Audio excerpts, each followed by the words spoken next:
कि जहरीला खाद्य रासायनिक खेती भी देती है और जैविक खेती भी देती है।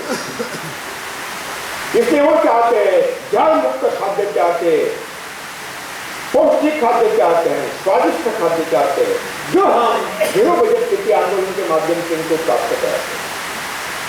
अगर हम उनको जिंदा रखने के लिए, आप सबको जिंदा रखने के लिए, पूरी दुनिया को जिंदा रखने के लिए, पूरी मानवता को जिंदा रखने के लिए जल मुक्त खाद्य प्रदान कर रहे हैं, प्रदूषण मुक्त हवा पानी प्रदान कर रहे हैं, हम उनके खिलाफ कैसे, वो हमारे खिलाफ है। कोई हमारे खिलाफ नहीं, हम किसी के खिलाफ नहीं। ये आंदोलन समाज के सभी घटकों के लिए, सभी सदियों के लिए, इस पृथ्वी को विनाश से बचाने के लिए हमारा ये अहिंसा आंदोलन।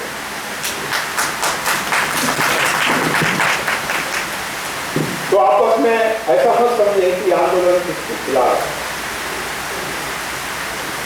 इसमें मेरा कोई निजी स्वार्थ नहीं है साथियों। 25 साल से मैं आंदोलन कर रहा हूं हिंदुस्तान से। 40 लाख किसान जीरो बेस खेती कर रहे हैं हिंदुस्तान में, हिंदुस्तान के बाहर पूरी दुनिया में। इसमें मेरा निजी स्वार्थ बिल्कुल नहीं है। महीने में 25 दिन में निरंतर देश भर घूमता हूं, लगातार मेरी कार्यशालाएं चलती है। एक पैसा भी मानधन नहीं लेता, एक पैसा भी आमदनी नहीं लेता। हम किसी गवर्नमेंट से पैसा नहीं लेते, किसी फंडिंग एजेंसी से पैसा नहीं लेते, हम किसी से कुछ नहीं लेते, कुछ नहीं लेते। साथियों, महाराष्ट्र में मैं टिकट नहीं लेता, मेरी टिकट मैं खरीदता हूँ। अगर बाहर के प्रांतों में जाना है तुमको बताओ, मेरी रिजर्वेशन आप करें, बाकी कुछ नहीं करें। हमारा निजी स्वार्थ इसमें बिल्कुल नहीं। ना मैं किसी कंपनी का एक खाद अच्छा है कोई सिफारिश करता हूँ ताकि मुझे करोड़ों रुपए कमीशन मिले, इसके मैं खिलाफ। हमारा निजी स्वार्थ इसमें बिल्कुल नहीं। मेरे 2 बेटे हैं। बड़ा बेटा अमोल टेक्नोलॉजी प्रोफेसर था सीनियर कॉलेज में, उसने इस्तीफा दे दिया, रेजिग्नेशन दे दिया। छोटा बेटा अमित इंजीनियर था, उसने नौकरी छोड़ दी। पूरा परिवार इसमें लगा है। हम किसी भी व्यक्तिगत स्वार्थ के लिए आंदोलन नहीं चला रहे, ये मैं पहले आपको बताना चाहता हूं। केवल उद्देश्य है किसानों को बचाना, उपभोक्ता को बचाना, इस सृष्टि को बचाना, पर्यावरण को बचाना। तो साथियों, ये किसी के खिलाफ आंदोलन नहीं है, ये कृपा करके आप समझ।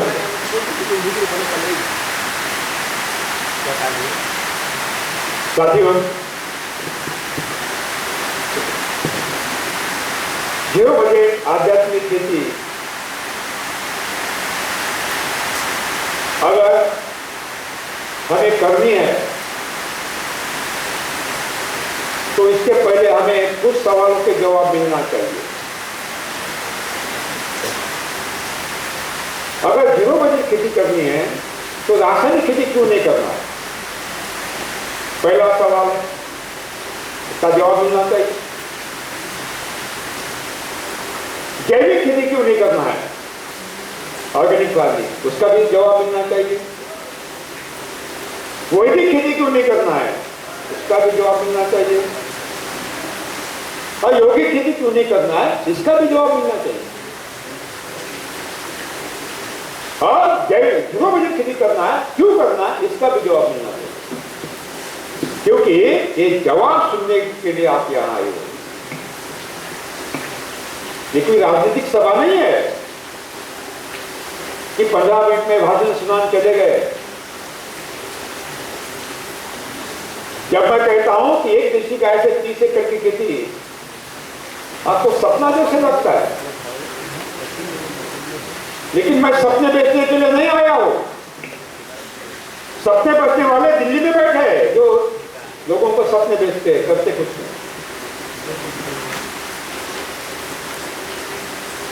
साथियों, इन सब के जवाब हम पहले आपको बताएं।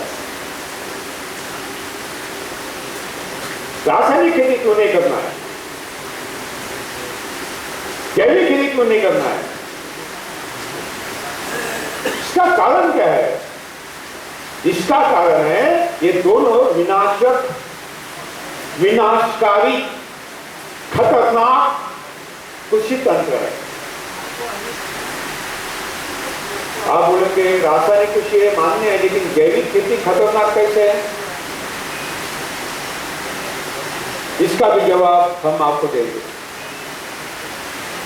क्योंकि जैविक खेती का बोलबाला है।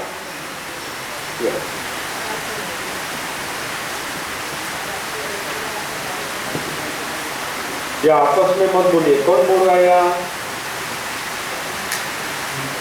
उनको भुवनेश्वर भेज दीजिए, विधानसभा में उनका काम है।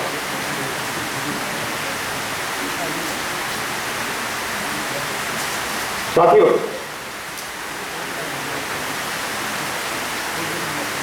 कौन सी कृषि पद्धति हमें चाहिए, कौन सी नहीं चाहिए, उसके कुछ मानक होते हैं। There should be some standard। पहला मानक है, क्या वो कृषि पद्धति शाश्वत कृषि है? Whether it is sustainable agriculture, this is the first standard we have to investigate। हमारे जैविक खेती के प्रचार करने वाले हमारे मित्र, ऑर्गेनिक फार्मिंग का प्रचार करने वाले क्या कहते हैं? जैविक खेती शाश्वत कृषि है। जवाब देना चाहिए उन्होंने, सिद्ध करना चाहिए जैविक खेती शाश्वत कृषि है, सिद्ध करना चाहिए। आई ओपनली चैलेंज।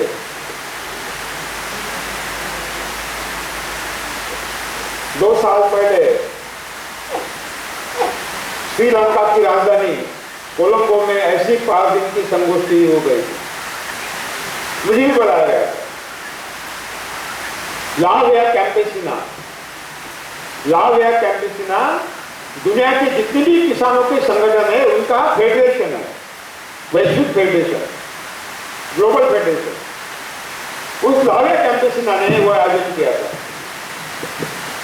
पूरी दुनिया के लोग आए थे, किसान संगठन के नेता आए थे, स्वयंसेवी संगठन के लोग आए थे, सामाजिक संगठन के लोग आए थे और कुछ सरकार के प्रतिनिधि भी आए थे। हर कोई स्टेज पर, मंच पर आता था, बोलता था। उस विषय था सस्टेनेबल एग्रीकल्चर चर्चा का। और हर कोई आता था, कहता था organic farming is sustainable agriculture, जैविक खेती शाश्वत कृषि है, हर कोई बोलता था। और तीसरे दिन मेरा भाषण हुआ। पहले वाक्य में कहा कि जो यहां आकर मंच पर बता रहे हैं कि शाश्वत कृषि, जैविक कृषि शाश्वत कृषि है, वो देश को, किसानों को गुमराह कर रहे हैं, झूठ बोल रहे हैं, गलत बोल रहे हैं। भगवान खड़ा हुआ, क्या बोल रहे हैं मिस्टर पालेकर? जैविक खेती शाश्वत कृषि नहीं है? कैसे नहीं है? और फिर मैंने उनके सामने क्यों नहीं है, कैसे नहीं है, शाश्वत कृषि की परिभाषा तय होना चाहिए। पूरी दुनिया में संभव है, पूरी दुनिया में। अभी इसी साल रांची में राष्ट्रीय संगोष्ठी हुई थी, गवर्नमेंट ऑफ इंडिया ने ली थी। ऑर्गेनिक फार्मिंग, जैविक खेती के बड़े बड़े प्रचारक आए थे, साइंटिस्ट आए थे। वहां भी वो गए थे जैविक खेती शाश्वत कृषि। साथियों, शाश्वत कृषि की परिभाषा अभी तक तय नहीं हुई है, तो भी ये प्रचार कर रहे हैं। क्या अधिकार है? पहले परिभाषा तय करिए, सिद्ध करिए। मैं आपके सामने सरल भाषा में शाश्वत कृषि की परिभाषा रखनी होता है। वह तकनीक, वह कृषि तकनीक शाश्वत कृषि है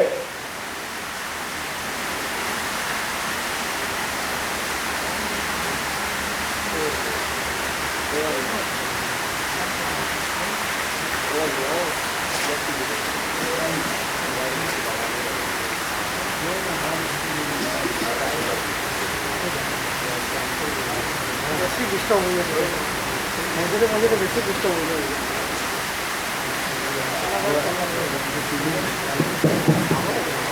साथियों, हम शाश्वत कृषि की परिभाषा देख रहे हैं। वह कृषि पद्धति शाश्वत कृषि है जिससे सभी प्राकृतिक स्रोत संसाधन शाश्वत रहेंगे।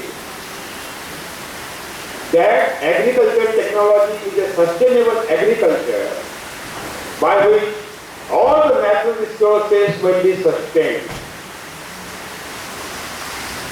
मैं दोहराना चाहूंगा, वही कृषि पद्धति शाश्वत कृषि है जिससे सभी प्राकृतिक स्रोत क्या हो गए, शाश्वत रहेंगे, उसका नुकसान नहीं होगा, वो कृषि शाश्वत कृषि है। कौन कौन से स्रोत है प्राकृतिक? इन प्राकृतिक स्रोतों को भारतीय दर्शन में कहा जाता है पंच महाभूत। पृथ्वी यानी जमीन, भूमि, आप माने पानी, जल, तेल माने सूरज की रोशनी, वायु माने पर्यावरण हवा, और आकाश माने कॉस्मिक एनर्जी ब्रह्मांड। जीव, जमीन, पानी, पर्यावरण, आपकी भाषा में, सरल भाषा में कौन कौन से प्राकृतिक स्रोत है? जीव, जीव माने मानव का नहीं, केवल मानव का नहीं, मानव का, प्राणियों का, पंछियों का, कीटों का और सूक्ष्म जीवाणुओं का, सभी सजीवों का जीव उनका नाश नहीं करती, वो शाश्वत कृषि है।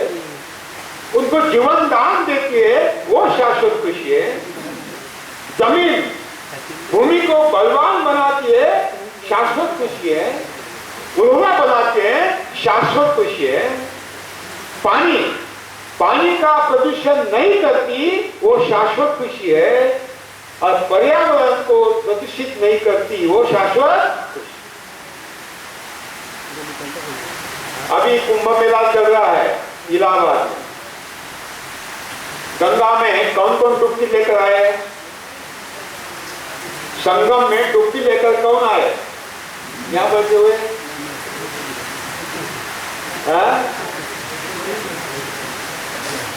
डुबकी लगाने की इच्छा नहीं होती, डुबकी लगाने की इच्छा। कितना पानी गंदा है, इतना पानी किसने किया?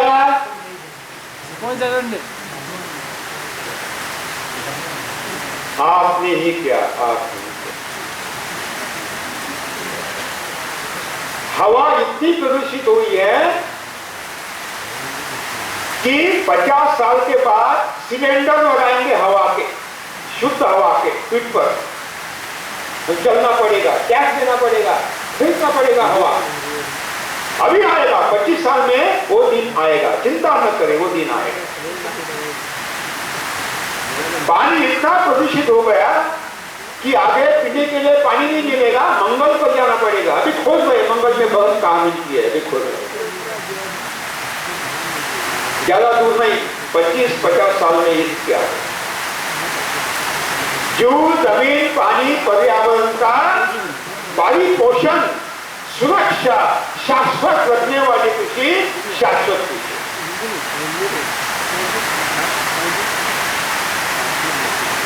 साथियों, अभी हमें देखना पड़ेगा कि क्या जैविक खेती शाश्वत कृषि है? क्या जैविक खेती इन जीव, जमीन, पानी, पर्यावरण को सुरक्षित रखती है, उसका विनाश नहीं करती?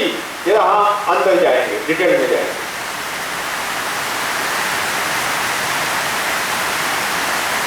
पहले भूमि लेंगे। 1200 साल पहले, कितने साल पहले? 1200 साल पहले तमिलनाडु के तंजावर जिले में, तब तंजावर राज्य था, उस समय किसान धान की फसल लेता था और धान में प्रति एकड़ उपज कितनी मिलती थी, इतना रिकॉर्ड लिखा गया है। कितने साल पहले? 1200। तब एक खतरनाक कृषि विज्ञान नहीं था, एग्रीकल्चर यूनिवर्सिटी नहीं थी। पुरातन खेती आपस में मत बोलिए।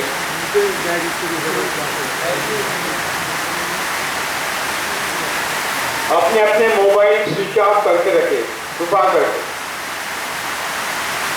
ये मोबाइल बहुत खतरनाक है, ओसामा बेसी खतरनाक।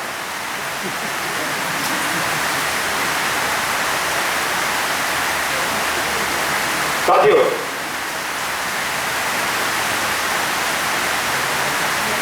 भूमि के बारे में हम बात कर रहे हैं। तो 1200 साल पहले 1 एकड़ में 60 क्विंटल धान की उपज होती थी। कितनी होती थी? 60 क्विंटल, 60 एक। तब रासायनिक खाद नहीं था। इसका मतलब है भूमि बलवान।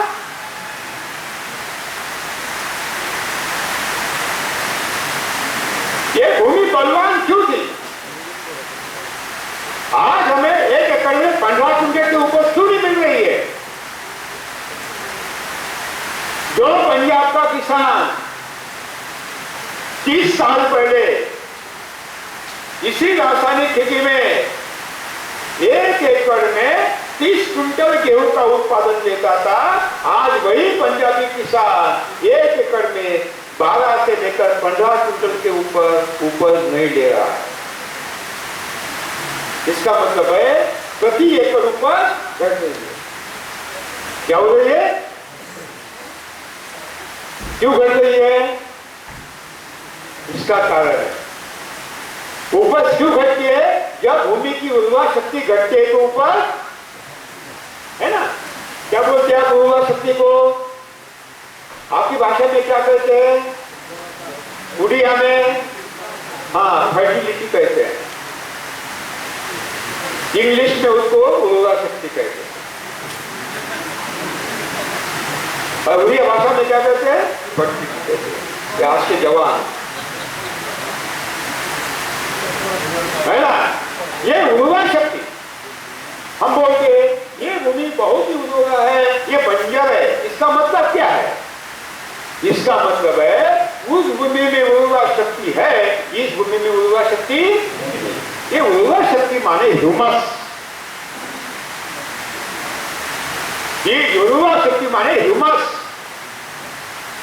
किसी भी पेड़ पौधे की जड़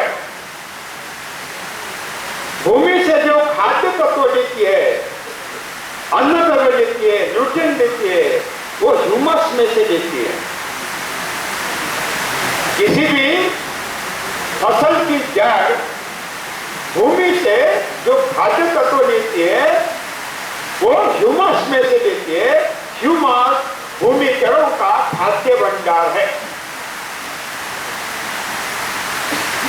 ह्यूमस क्या है? भूमि का खाद्य भंडार है। इसका मतलब है जिस भूमि में ज्यादा ह्यूमस होगा उतनी भूमि बलवान होगी, जिस भूमि में कम ह्यूमस होगा वो भूमि बंजर। इसका मतलब है कि अगर हमें हमारी भूमि बलवान करना है तो क्या करना होगा? भूमि में ह्यूमस की निर्मित है ना? भूमि क्या करना होगा? भूमि में ह्यूमस की निर्मित बढ़ाना पड़ेगा। ये बात तय हुई कि अगर हमारी भूमि उर्वरा बनाना है, बलवान बनाना है, तो हमें हमारे भूमि में ह्यूमस की निर्मित निरंतर बढ़ानी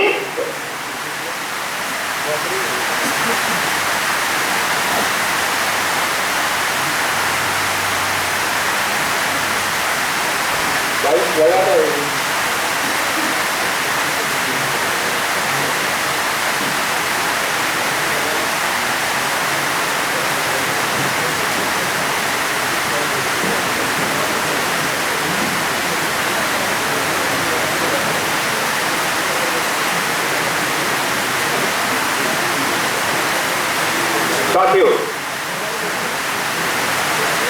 आवाज आ रही है पीछे जो ऊपर की आवाज आ रही है, उससे आवाज पहुंच रही है, पीछे पहुंच रही है।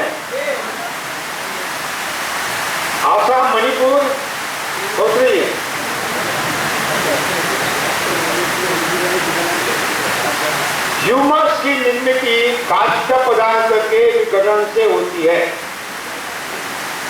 दोबारा कहता हूं, आप नोट ले, लिख ले। हर एक के पास कॉपी है, लिखने के लिए पेन है, हाथ है, तो लिखिए। भूमि की उर्वरा शक्ति माने ह्यूमस। भूमि की उर्वरा शक्ति माने ह्यूमस।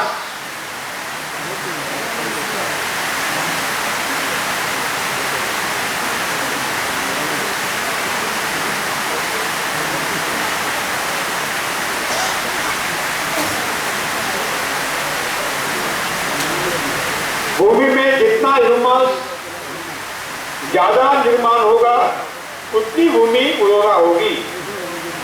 भूमि में ह्यूमस की निर्मित जितनी ज्यादा होगी उतनी भूमि उर्वरा होगी, बलवान होगी। ह्यूमस माने उर्वरा शक्ति।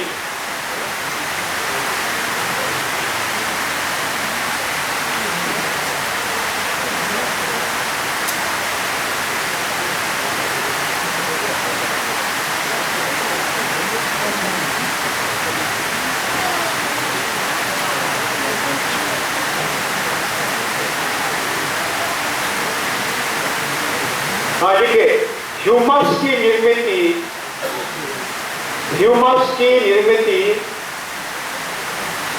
काष्ठ पदार्थ के विघटन से होती है। काष्ठ, बाद में मैं बताता हूं काष्ठ माने क्या। आप लिखिए, ह्यूमस की निर्मित काष्ठ पदार्थ के विघटन से होती है। Humus is created by the decomposition of straw material। काष्ठ पदार्थ के विघटन से होती है।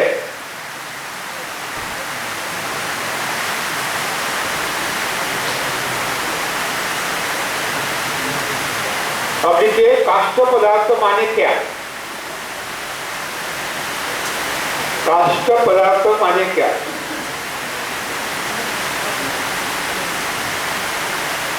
हमारे कृषि वैज्ञानिक क्या कहते हैं। कृषि वैज्ञानिक कहते हैं कि एग्रीकल्चर वेस्ट यानी कृषि त्याज्य वस्तु माने काष्ठ। झूठ बोलते हैं, गलत बोलते हैं। काष्ठ माने केवल कृषि त्याज्य वस्तु नहीं, धान का पुआल माने काष्ठ नहीं, गेहूं का भूसा माने केवल काष्ठ नहीं। काष्ठ की परिभाषा और है। लिखे, काष्ठ माने क्या। हर सजीव का मृत शरीर काष्ठ है। हर सजीव प्राणी का मरा हुआ शरीर काष्ठ है। Dead body of every living being is काष्ठ। हर सजीव प्राणी का मृत शरीर, मरा हुआ शरीर, डेड बॉडी काष्ठ है।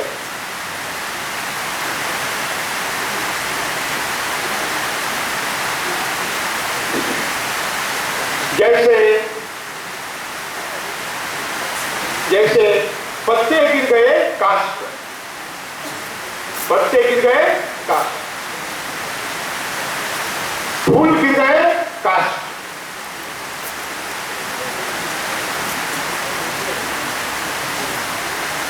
पौधों की आयु समाप्त हुई, पौधों की आयु समाप्त हुई, पौधा गिर गया काष्ठ, क्योंकि मर गया वो। आयु समाप्ति के बाद वो पौधा मर गया, मरा हुआ शरीर काष्ठ।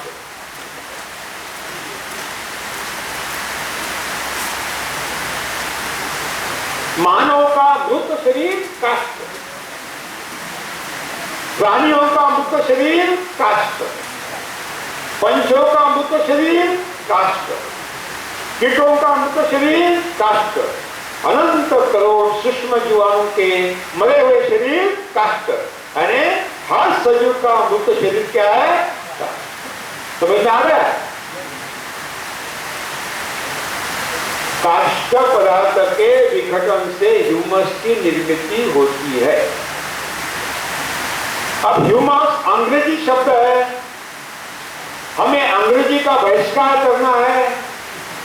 इसका मतलब है उसका प्रतिशब्द हमें देना और मैंने वो प्रतिशत दिया है जिसका नाम है जीवन द्रव्य। क्या लिखेंगे ह्यूमस के लिए हम? जीवन द्रव्य, जीवन द्रव्य, जीवन द्रव्य। ये तो कल काम करेगा। जिनको जीवन द्रव्य ठीक नहीं लगता ह्यूमस लिखे चले। अर्थात ह्यूमस के लिए दो बातों की आवश्यकता होती है। पहला, काष्ठ पदार्थ भूमि के सतह पर आच्छादन के रूप में बिछाना। क्या करना है? काष्ठ पदार्थों को, धान का पुआल है, गेहूं का भूसा है, जितने भी काष्ठ पदार्थ हमें मिलते हैं उसको क्या करना पड़ेगा? हमें भूमि के सतह पर बिछाना होगा और उसको विघटित करना होगा तो ह्यूमस है ना। अरे दो बातें होनी चाहिए, काष्ठ पदार्थ की उपलब्धि और विघटन क्रिया वहां होनी चाहिए। ये विघटन करने वाले कौन है? लिखे, विघटन करने वाले अनंत करोड़ सूक्ष्म जीवाणु होते हैं। विघटन करने वाले अनंत कोटि, क्या बोलते हैं आप? कोटि बोलते हैं, करोड़ बोलते हैं? करोड़, अनंत करोड़ सूक्ष्म जीवाणु।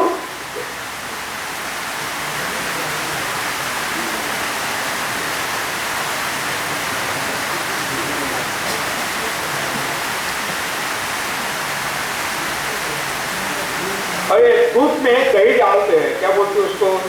जामन। आपके उड़िया में क्या बोलते हैं? दूध में, दूध का दही बनाने के लिए शाम को क्या डालते हैं? दूध डालते हैं। वो उड़िया में क्या बोलते हैं? दही? जुआ, जुआ, जुआ। अच्छा, हिंदी में जामन बोलते हैं ना, जोरन बोलते हैं, जुआ, जुआ, जुआ। सब अनंत कोटि सूक्ष्म जीवाणु का सबसे बढ़िया अगर कोई जोरन है, जुआ है, वो है देशी गाय का गोबर। सबसे मैंने प्रयोगशाला में सभी प्राणियों के गोबर को परीक्षण किया है। गाय, बैल, भैंस, जैसे बकरी, भेड़, सभी का अंत में मालूम पड़ा सबसे बढ़िया अगर कोई जोरन है तो देशी गाय का। देशी गाय के 1 ग्राम गोबर में कम से कम 300 करोड़ जीवाणु होते हैं। कितने? 300 करोड़ जीवाणु कम से कम। 1 ग्राम देशी गाय के गोबर में 300 crore, 300 crore beneficial effect to micro organism, 3000 million. 1 gram में 300 करोड़ उपयुक्त जीवाणु होते हैं। इसका मतलब है ह्यूमस अगर निर्माण करना है तो दो बातों की आवश्यकता है ना। पहला, जितना भी काष्ठ पदार्थ मिलेगा उसको क्या करना है? भूमि के सतह पर फैलाना है और देशी गाय का गोबर डालना है ताकि ह्यूमस की निर्मित कुदरत के कानून है, कुदरत के कानून है। पीछे कौन बोल रहे हैं? पीछे बातचीत कौन कर रहे हैं? बहुराष्ट्रीय कंपनियों के एजेंट बैठे हैं।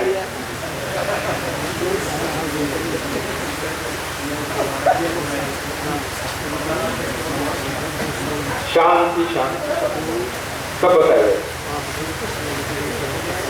कृपा करके आपस में मत बोलिए। ये लोकसभा नहीं है, किसानों की सभा है। हम सुनते हैं, पढ़ते हैं दिल्ली में क्या चल रहा है लोकसभा में। यहां नहीं होना चाहिए, ये दृश्य यहां नहीं होना चाहिए। साथियों,